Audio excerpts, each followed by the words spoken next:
These my dollars make it hurt.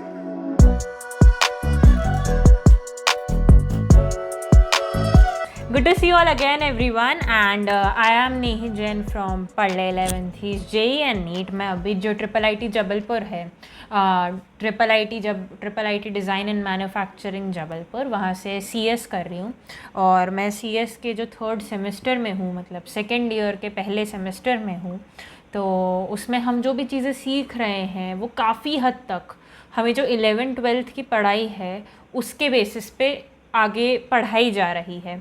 मतलब मैं ऐसा इसलिए कह पा रही हूँ क्योंकि अभी जब हम ऑनलाइन पढ़ रहे हैं तो थोड़ा सा हम रिलैक्स मोड में हैं और हम चीटिंग वगैरह या फिर व्हाट्सएप ग्रुप्स या फिर इंटरनेट से चीज़ें देखना ऑनलाइन एग्ज़ाम में, वो सारी चीज़ें बहुत ज़्यादा कर रहे हैं। तो उस वजह से हमारा जो क्लास पे फोकस है वो आप मान के चलिए कि ख़त्म हो चुका है। और ये बात मैं यहाँ बोलना चाहिए नहीं, बोल दिया अब तो मैंने।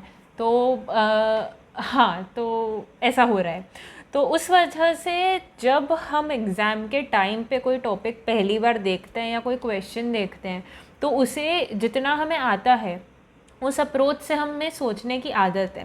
तो जब मैं उस अप्रोच से सोचती हूँ जो मुझे 12th तक आता है और मैंने इतनी सी जो नई बातें सीखी, तो जब मैं उसके बेसिस पे सोचती समझती हूँ कोई क्वेश्चन, तो मुझे ऐसा लगता है यार ये तो उतना ही है, ये तो बहुत इजी क्वेश्चन है। मतलब जब भी कोई ऐसा क्वेश्चन मिलता है मुझे जो एकदम नया नहीं होता है या मुझे ऑलरेडी कुछ समझ आ रहा होता है, तो समझ आता है कि यार 11वीं 12वीं में जो भी चीज़ें पढ़ी थी वो कितने हद तक काम आ रही है अभी भी।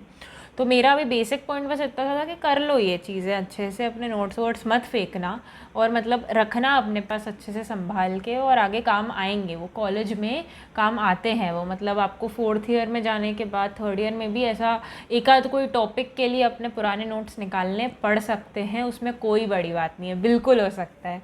तो चलो, मेरी तो बस इतनी सी बात थी। अब मैं आगे बढ़ती हूँ। यहाँ से पढ़ले 11th JEE या नीट को अगर आप टच में रखना चाहते हो, अगर आप उसके टच में रहना चाहते हो, जो भी नए अपडेट्स हैं, जो भी नए फीचर्स हैं या कुछ भी हमारी तरफ से जो हमें बातें आप तक पहुँचानी होती है, उसका एक माध्यम है हमारे पास इंस्टाग्राम का पेज और टेलीग्राम का ग्रुप। तो उधर आप बिल्कुल ज्वाइन हो जाइए। आप उससे जो भी करना होता है, इधर ज्वाइन होना होता है, इधर फॉलो करना होता है, तो वो कर लीजिए। आपके बहुत भले के लिए है ये, और बहुत ज़्यादा आसानी से आपसे काफ़ी चीज़ें हो जाएगी और आप कुछ भी कुछ भी छूटेगा नहीं आपका। यूट्यूब पे कोई भी अगर नया क्लास आ रही होगी, नया लेक्चर आ रहा होगा, तो वो आपका छूटेगा नहीं। इस बात का ध्यान हम इन चीज़ों के ज़रिए रख लेते हैं। फिर आता है हमारा वेबसाइट, और वेबसाइट पे जैसा कि आपको पता है टेस्ट सीरीज़ या फिर मटेरियल जो भी हमने अभी तक चैप्टर्स कंप्लीट किए हैं उसके नोट्स, ये सारी चीज़ें आपको वेबसाइट पे मिल जाती है। और बेस्ट इन क्लास मटेरियल है, ये मैं कह रही हूँ अपनी वीडियो में। और बस this is all you need to know before starting with our straight lines. तो हमने जो मेरा लास्ट लेक्चर था स्ट्रेट लाइंस का, उसमें कोऑर्डिनेट ज्योमेट्री क्या होती है, जो हमने 10th तक पढ़ा था। कोऑर्डिनेट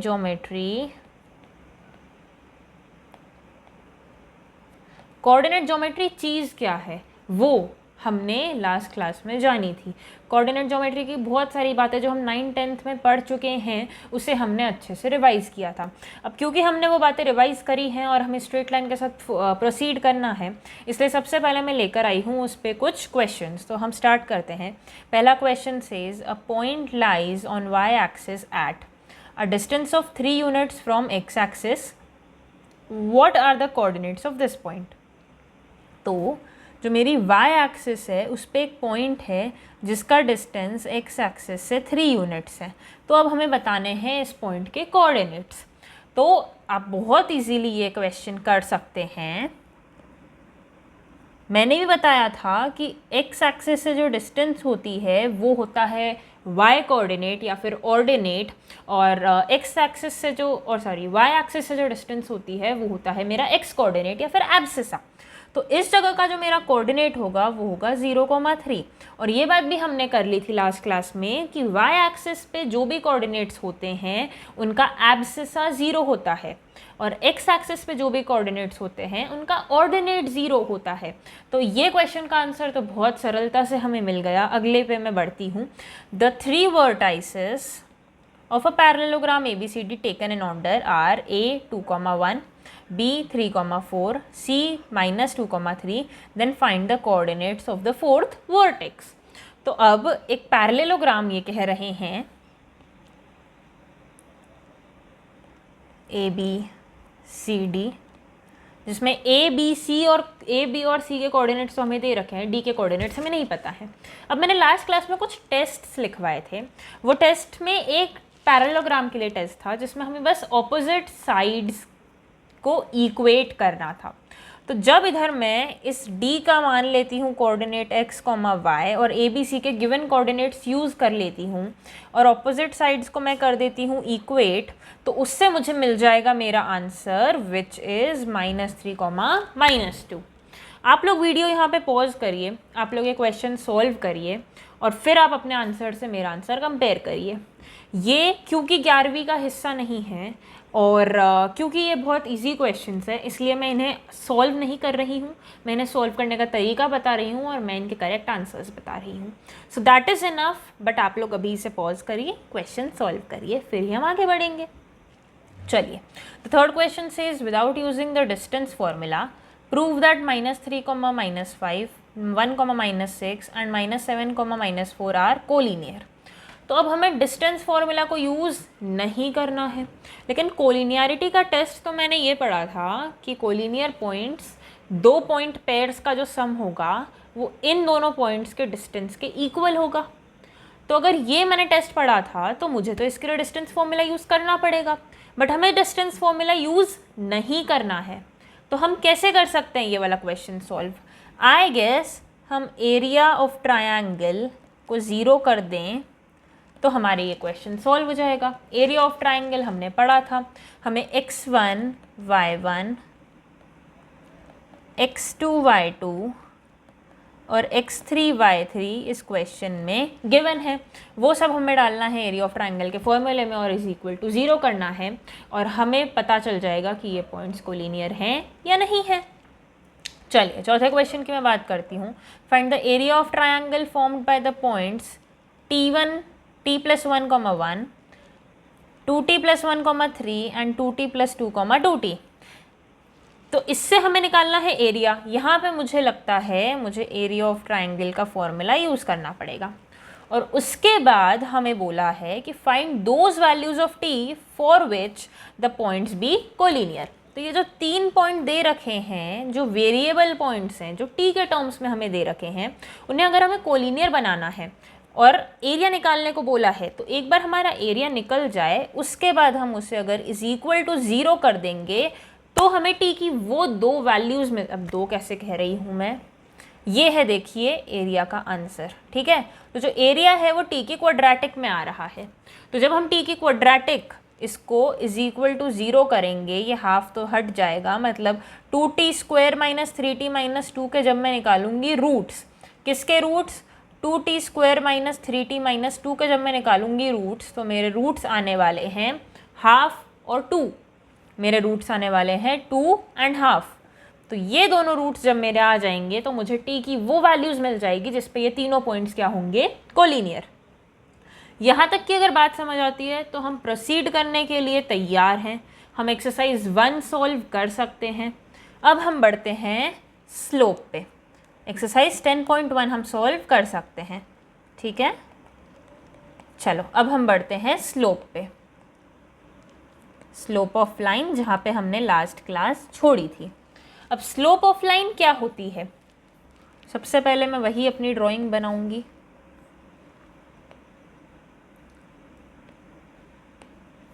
अगर ये है मेरी एक लाइन,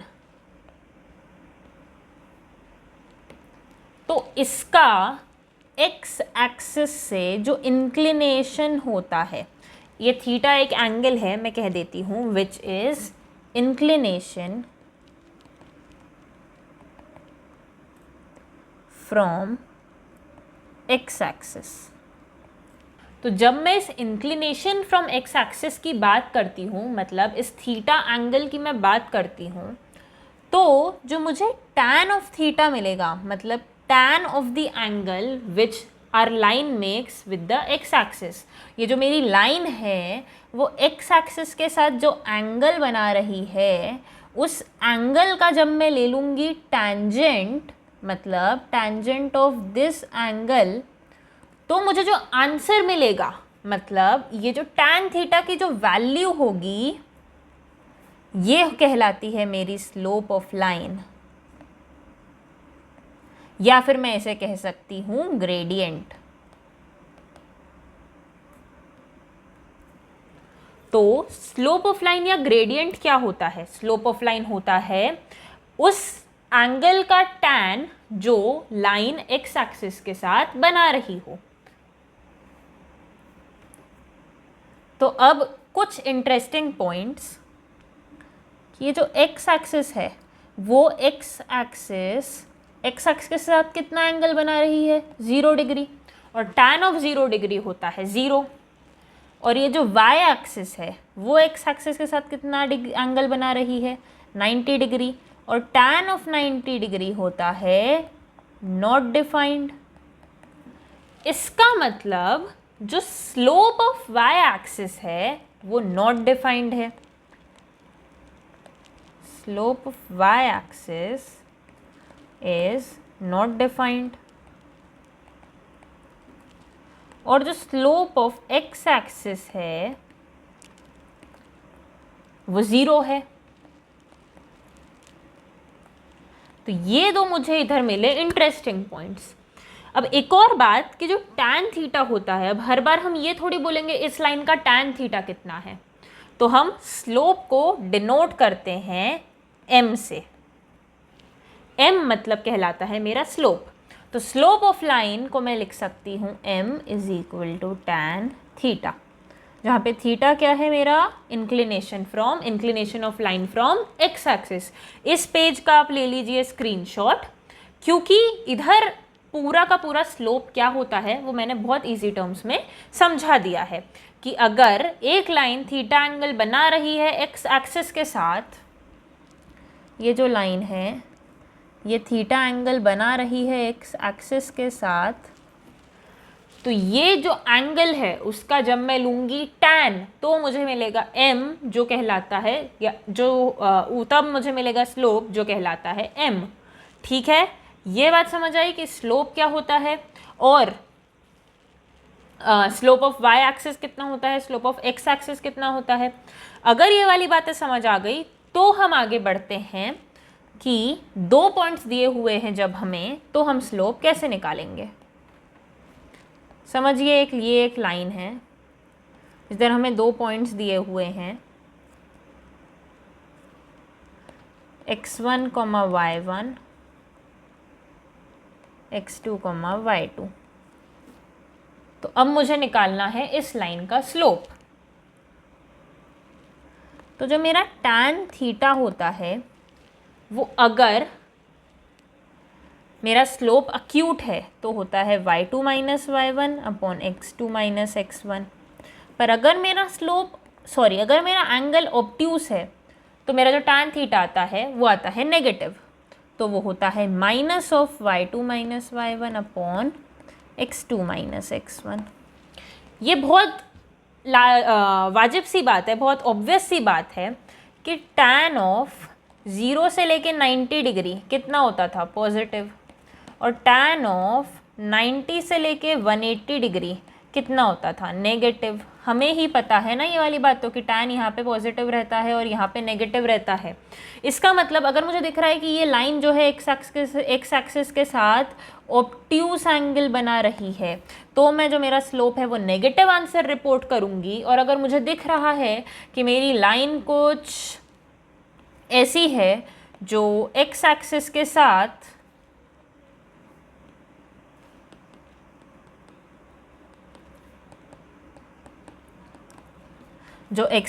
साथ पॉजिटिव स्लोप बना रही है या अक्यूट एंगल बना रही है, तो उसका स्लोप आएगा मेरा पॉजिटिव। इसका मतलब क्या हम ये कह सकते हैं कि स्लोप इज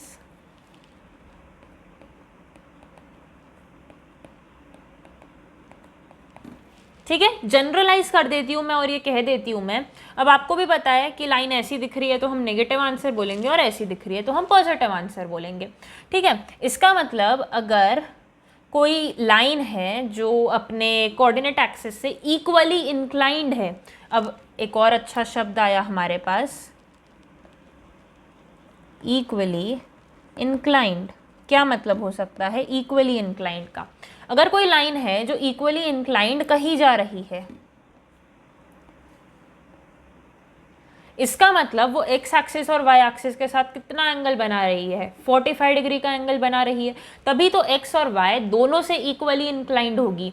कोई लाइन एक्स एक्सिस से थीटा डिग्री इंक्लाइंड है तो वो वाई एक्सिस से 90 माइनस थीटा इंक्लाइंड होगी, और जब थीटा को मैं 90 माइनस थीटा से इक्वेट करूंगी तो मेरी थीटा की वैल्यू आएगी 45 डिग्री।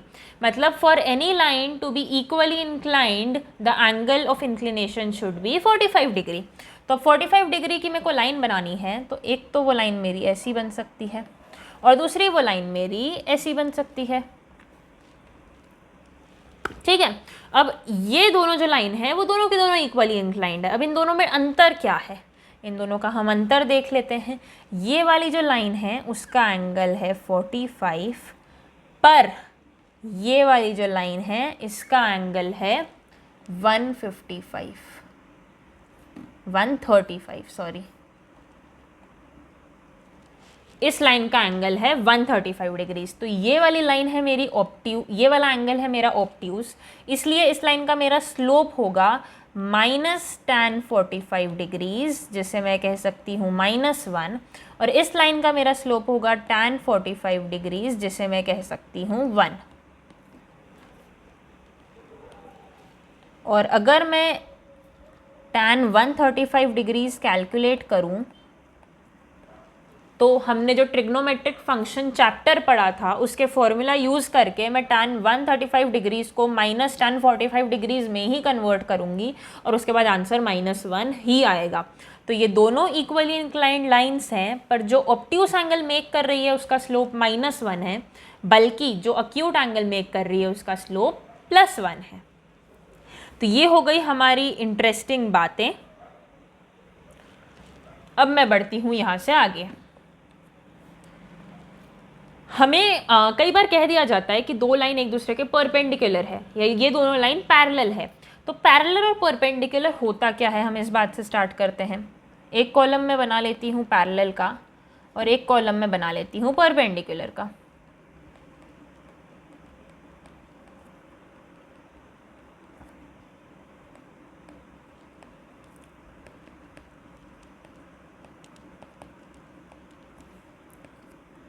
ठीक है, अब पैरेलल लाइंस होती हैं कुछ ऐसी, ठीक है, वहीं परपेंडिकुलर लाइंस होती हैं कुछ ऐसी। ठीक है, तो ये हो गई मेरी पैरेलल लाइंस और ये हो गई मेरी परपेंडिकुलर लाइंस। अब मैं क्या ऑब्जर्व करती हूँ कि कोई लाइन अगर पैरेलल है, इसका मतलब एक्स एक्सिस के साथ वो इक्वल एंगल बना रही है, मतलब मेरा जो ये वाला एंगल है वो भी थीटा है और ये जो ये वाला एंगल है वो भी थीटा है। इसका मतलब इसका m भी tan थीटा है और इसका m भी tan थीटा है। तो अगर मैं पहली लाइन का स्लोप बोलूँ m1 और दूसरी लाइन का स्लोप बोलूँ m2, तो पैरेलल लाइंस में मैं क्या देख सकती हूँ कि m1 = m2। क्या इतनी बात समझ में आती है? वहीं अगर मैं परपेंडिकुलर लाइंस की बात करूँ और मैं बना देती हूँ एक एक्स एक्सिस, समझिए मेरी एक्स एक्सिस है ये, तो ये जो मेरा एंगल है ये है थीटा, पर ये जो मेरा एंगल है, वही दूसरी लाइन की जब मैं बात करती हूँ तो ये वाला एंगल क्योंकि ये एंगल थीटा था इसलिए ये एंगल थीटा होगा। ये एंगल है मेरा 90, ये एंगल है थीटा, तो this angle would be 90 minus theta and hence this angle would be 90 plus theta, क्योंकि ये दोनों मिला के हैं सप्लीमेंट्री एंगल्स। तो अगर एक 90 माइनस थीटा है दूसरा 90 प्लस थीटा होगा। तो मेरा कंक्लूजन ये निकला कि ये एंगल है 90 प्लस थीटा। मतलब एक लाइन एक्स एक्सिस से थीटा एंगल पे इंक्लाइंड है, वहीं दूसरी लाइन एक्स एक्सिस से 90 प्लस थीटा एंगल पे इंक्लाइंड है, प्रोवाइडेड वो दोनों लाइन आपस में परपेंडिकुलर है। ठीक है, तो क्योंकि इधर परपेंडिकुलर है ये दोनों लाइन, इसलिए मेरे ये दोनों आए ऑब्जर्वेशंस, कंक्लूजन्स। तो जो मेरी पहली लाइन है उसका स्लोप मैं कह देती हूँ tan थीटा, और जो मेरी दूसरी लाइन है उसका स्लोप मेरा आएगा tan ऑफ 90 प्लस थीटा। अब tan ऑफ 90 प्लस थीटा कितना होता है? tan ऑफ 90 प्लस थीटा होता है माइनस कॉट थीटा। तो यहाँ पर मेरा m1 है tan थीटा, पर मेरा m2 है -1 अपॉन tan थीटा। तो अगर मैं m1 इंटू m2 करूँ तो मुझे मिलेगा tan theta into -1 upon tan theta. तो m1 m2 का प्रोडक्ट कितना आया? m1 m2 का प्रोडक्ट आया -1। ये हो गई मेरी कंडीशन ऑफ परपेंडिकुलर लाइंस। अब किसी भी क्वेश्चन में कहा हो दो लाइंस पैरेलल हैं, इसका मतलब उन दोनों का स्लोप करना है हमें इक्वेट। और किसी भी क्वेश्चन में कहा हो दो लाइन परपेंडिकुलर है, तो उन दोनों के स्लोप का प्रोडक्ट हमें करना है -1 के बराबर। ये दोनों हमें कंडीशंस मिल गई पैरेलल लाइंस की और परपेंडिकुलर लाइंस की। अब अगर ये वाली बात अच्छे से समझ आती हो तो हम आगे बढ़ सकते हैं, और कुछ क्वेश्चंस हम शायद बाद में देख लेंगे। कुछ क्वेश्चंस हम थोड़ा सा ज़्यादा हमारा जब टॉपिक कवर हो जाएगा तो कंप्लीट कर लेंगे। और बस इसमें ज़्यादा कुछ टेंशन वाली बात है भी नहीं। हम कुछ स्लोप्स देख लेते हैं या समझ लेते हैं for the sake of understanding, कि अगर कोई लाइन इंक्लाइंड है 30 डिग्रीज पे वाई एक्सिस से, तो उसका स्लोप कितना होगा? तो उसका स्लोप होगा tan ऑफ 90 माइनस 30, या फिर पहले मैं कन्वर्ट करूँगी इसको कि वो x एक्सिस से कितने डिग्रीज पे इंक्लाइंड है, तो वो x एक्सिस पे 60 डिग्रीज से इंक्लाइंड होगी, और फिर मैं फाइंड करूँगी tan ऑफ 60 डिग्री, जो भी आएगा मेरा √3। तो ये हो गई हमारी इंक्लिनेशन वाली बात क्लियर। अब अगर मुझे दो पॉइंट्स दे रखे हैं 5,7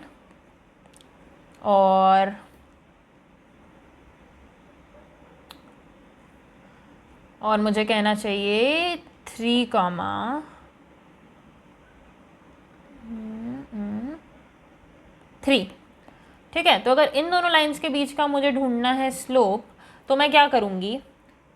5 माइनस 3 अपॉन 7 माइनस 3, नहीं sorry my bad, 7 minus 3 upon 5 minus 3 which is 4/2 which is 2।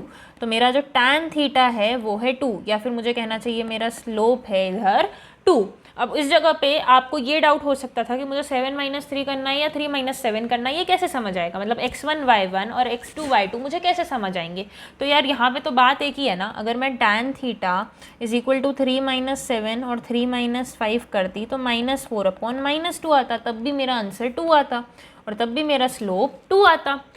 तो अगर हमें दो पॉइंट्स दे रखे हैं तो हमें बस एक ही ऑर्डर में y कोऑर्डिनेट्स को सब्ट्रैक्ट करना है और x कोऑर्डिनेट को सब्ट्रैक्ट करना है। आप x1 y1 x2 y2 पे लोड मत दो, उससे कोई फ़र्क ही नहीं पड़ने वाला है।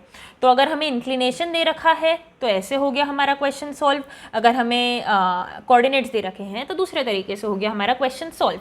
बस मुझे नहीं लगता इधर हमें इससे ज़्यादा बात करने की ज़रूरत है। मैं आगे बढ़ती हूँ इस बात पे कि दो लाइन्स के बीच का एंगल हम कैसे सॉल्व करेंगे। एंगल बिटवीन टू लाइन्स, अगर मुझे ये दो लाइन्स बनी हुई हैं तो इन दोनों लाइन्स के बीच का एंगल कैसे पता चलेगा? अब मैं कह देती हूँ कि ये है मेरी x एक्सिस। चलिए, तो ये वाला जो लाइन है वो x एक्सिस से एंगल बना रही है θ1 और ये बना रही है θ2, पर इस जगह पे मुझे ये वाला एंगल है ढूंढना। ठीक है, अब आप मुझे ये वाला एंगल ढूंढ के कैसे बता सकते हैं? चलिए, अब यहाँ पे मेरे ख्याल से हम यूज़ करेंगे थोड़ी बेसिक सी ज्योमेट्री। इस θ1 एंगल को मैं अभी के लिए कह देती हूँ एंगल ए। ये जो θ2 का सप्लीमेंट्री एंगल है इसे मैं कह देती हूँ एंगल बी। और जो एंगल मुझे ढूंढना है उस एंगल का जो सप्लीमेंट्री एंगल है उसे मैं कह देती हूँ एंगल सी।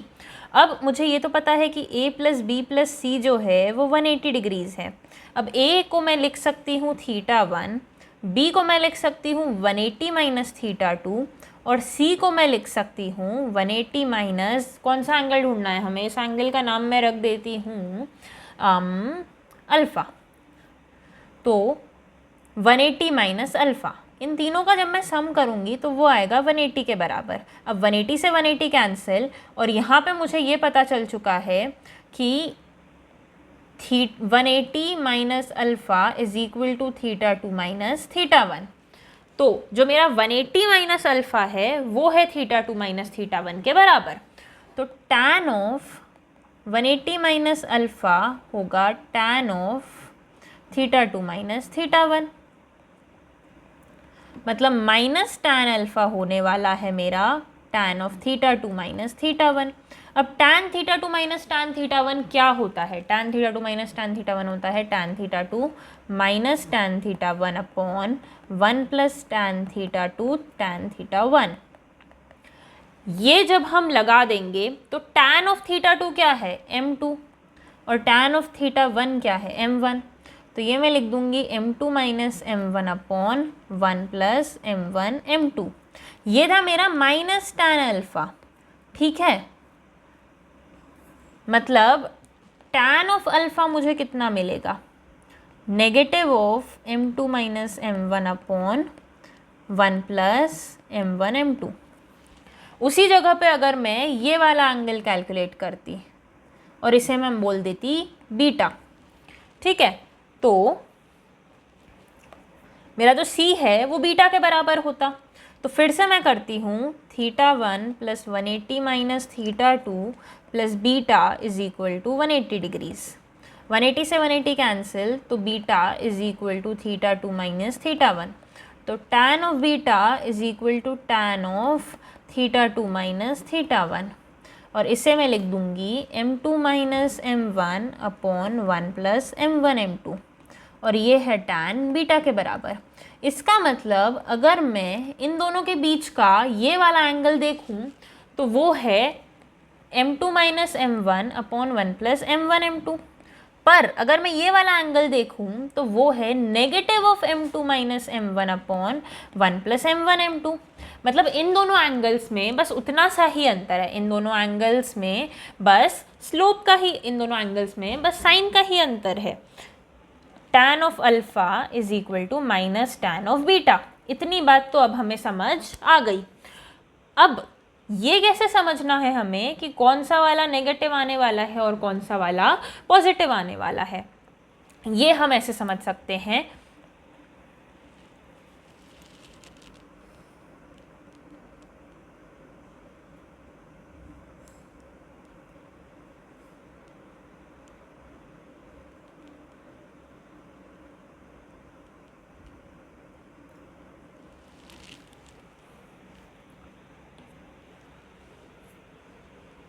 ये फिर वही हमारी पुरानी बात है कि जो अक्यूट एंगल होगा उसका tan हमेशा पॉजिटिव आएगा और जो ऑब्ट्यूस एंगल होगा उसका tan हमेशा नेगेटिव आएगा। इसका मतलब जो अक्यूट एंगल है उसका मतलब दो लाइन के बीच में जो अक्यूट एंगल है उसका जब हमें टेंजेंट मिलेगा तो वो हमें पॉजिटिव मिलेगा, और जो ऑब्ट्यूस एंगल है उसका हमें नेगेटिव मिलेगा। तो हम बस शायद एक फॉर्मूला ध्यान रखें तो हमें आसानी होगी कि tan ऑफ फाई कह देती हूँ मैं इसे, मैं कोई एक एंगल मान रही हूँ जो दो लाइंस के बीच में है। अभी तो मैंने इतना ग्राफ प्लॉटेशन किया तो आपको पता था कौन सा एंगल कौन सा है। अब अगर आपको एक रैंडम क्वेश्चन दिया हुआ है तो ये फाई मैं कह रही हूँ एंगल बिटवीन लाइंस, और इसे मैं कह रही हूँ mod of m2 minus m1 upon 1 plus m1 m2, ठीक है। तो अब अगर अक्यूट एंगल है फाई तो आप इसको पॉजिटिव कंसिडर करिए, और अगर ऑब्ट्यूस एंगल है तो आप इसे नेगेटिव कंसिडर करिए। It is that easy. तो अगर ये वाली बात भी अपने लिए क्लियर है तो हम कुछ क्वेश्चन सॉल्व कर सकते हैं। जो एग्जाम्पल 2 है एनसीईआरटी का वो काफ़ी अच्छा क्वेश्चन है, तो मैं उसे ही इस जगह पे सॉल्व कर लेती हूँ। I will take example 2 from NCERT which says कि angle between two lines is π/4।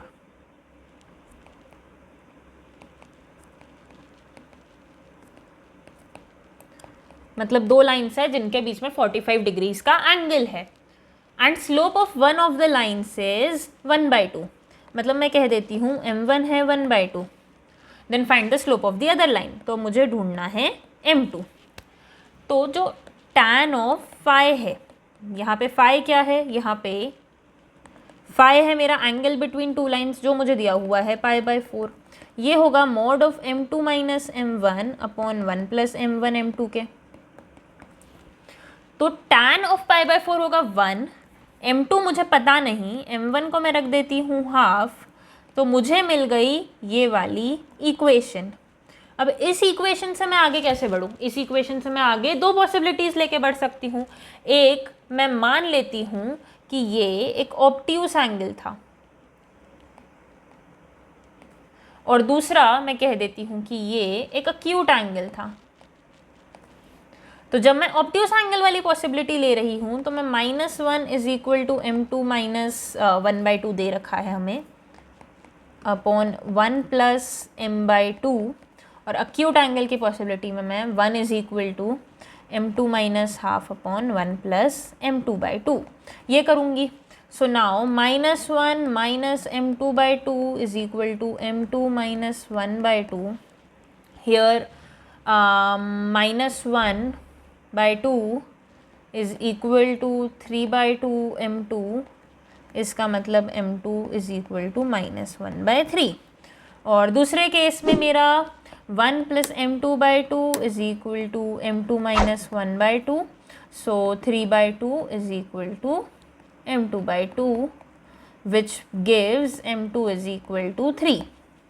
मतलब मुझे दो आंसर्स मिले हैं मेरे काय के लिए, क्वेश्चन के लिए, विच इज़ कि मेरी जो दूसरी वाली लाइन है उसका स्लोप -1/3 भी हो सकता है और 3 भी हो सकता है। इन दोनों सिनारियो में मुझे कोई एक ना एक एंगल, मतलब लाइंस के बीच में दो एंगल्स बन सकते हैं। अगर मैं मान लूँ कि ये है मेरी दो लाइंस, तो इसके बीच में दो एंगल्स बन सकते हैं। अब वो दोनों एंगल्स में से हो सकता है कि ये π/4 होता और हो सकता है कि ये वाला π/4 होता। अब मुझे कैसे पता चलेगा कौन सा वाला π/4 है? तो अगर मेरी दूसरी लाइन का स्लोप -1/3 है तो -1/3 और 1/2 मिलकर भी π/4 दे सकते हैं, और 3 स्लोप की लाइन और 1/2 स्लोप की लाइन मिलकर भी π/4 एंगल दे सकते हैं। तो यहाँ से मेरा हो गया ये वाला क्वेश्चन सॉल्व, और ऐसे क्वेश्चंस हमें देखने को मिल सकते हैं। तो इस क्वेश्चन को सॉल्व करने के बाद बस एक आखिरी अच्छी चीज़ दी हुई है एक्सरसाइज 1 के पहले एनसीईआरटी में, विच इज़ कोलिनियर पॉइंट्स। अब आप सोच रहे होंगे कि कोलिनियर पॉइंट्स मैं ऑलरेडी 2 बार मेंशन कर चुकी हूँ यार। पहली बार कब? जब मैंने कहा था कि अगर ये लाइन है जिसके ऊपर 3 पॉइंट्स हैं, या फिर आप कहो कि 3 पॉइंट्स एक लाइन के ऊपर हैं ABC, तो जो मेरा AB प्लस BC है वो AC के बराबर होगा। ये होते हैं कोलिनियर पॉइंट्स। फिर दूसरी बार मैंने कोलिनियर पॉइंट्स कब बोला था? जब मैंने बोला था कि ट्रायंगल ABC का जब एरिया 0 हो जाएगा तो ABC हो जाएंगे 3 कोलिनियर पॉइंट्स। और तीसरी बार अब मैं कब कोलिनियरिटी की बात कर रही हूँ? अब मैं ये कह रही हूँ कि अगर ये मान लेते हैं हम कि 3 कोलिनियर पॉइंट्स हैं, ठीक है, और ये कर रहे हैं एक लाइन पे, पहले मैं लाइन बना लेती हूँ फिर कोलिनियर पॉइंट्स बनाऊँगी। ये है मेरी एक लाइन और इसके ऊपर है मेरे पास 3 कोलिनियर पॉइंट्स।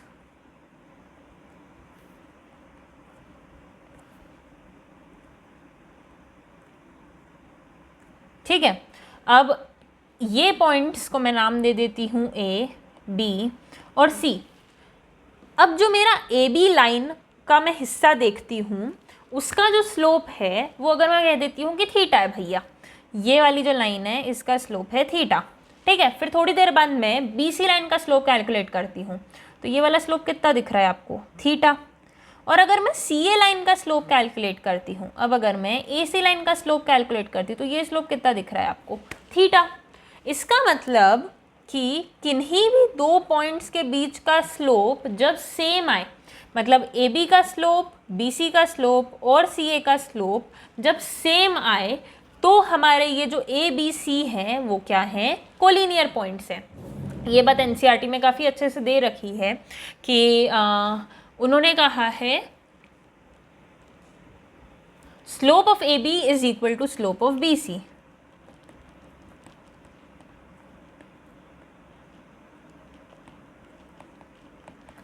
तो जब ये हो जाएगा तो हमारे A, B and C collinear points हो जाएंगे। ठीक है, तो अभी तक मैंने कोलिनियरिटी की 3 बातें कर दी इस चैप्टर में। भले ही 2 क्लास हुई है, पर हमने कोलिनियर पॉइंट्स के ऊपर काफ़ी कुछ देख लिया है और समझ लिया है, क्वेश्चंस भी सॉल्व करे हैं। अभी और कोलिनियर पॉइंट्स के ऊपर आपको क्वेश्चंस भी मिल जाएंगे। तो यहाँ तक के लिए, आज की क्लास के लिए I guess this is enough. हम चैप्टर वैसे बहुत ज़्यादा हेडेक है नहीं, इसीलिए मैं इसे ब्रेक करके और थोड़ा सा सिंप्लीफाई करके समझा रही हूँ।